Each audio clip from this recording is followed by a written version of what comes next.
I just remember feeling sort of something in the upper right-hand side of my right breast and thinking, that's a lump. The second that I felt it, I knew what it was. I knew that it was a cancer because, I'm a doctor, I've worked in breast cancer research, I've seen enough patients to know what that feels like.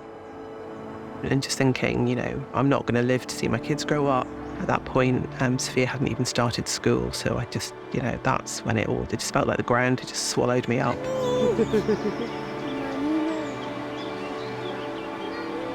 So my first thought when it was confirmed that it was cancer was, okay, what do I need to do?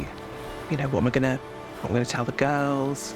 There were so many thoughts. And then a little while later, Sophia asked me if it meant that when she was a mummy, she was going to get cancer. And I couldn't answer that because, I couldn't, I had to try and keep my emotions in. So I just gave them a big hug and said everything was going to be okay.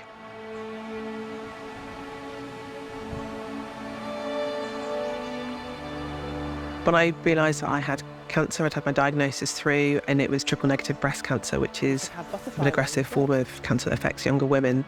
Obviously was looking to see how I could access the best and most up-to-date treatment. I found the Personalised Breast Cancer Programme on the Clinical Trials database, which is based over at Addenbrooke's and run by Cancer Research UK.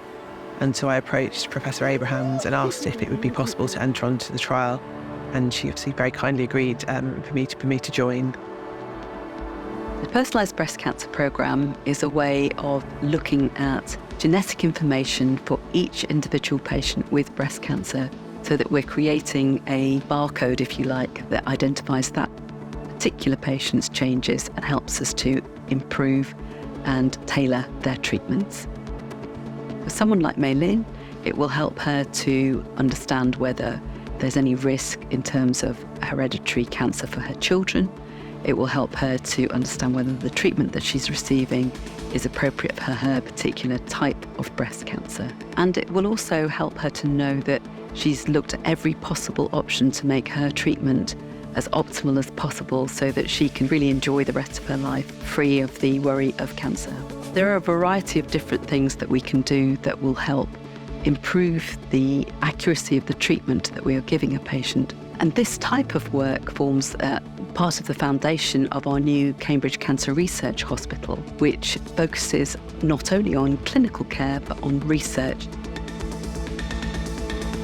Cancer Research UK not only fund the project itself, but also obviously provide some of the infrastructure funding for the Precision Breast Cancer Institute.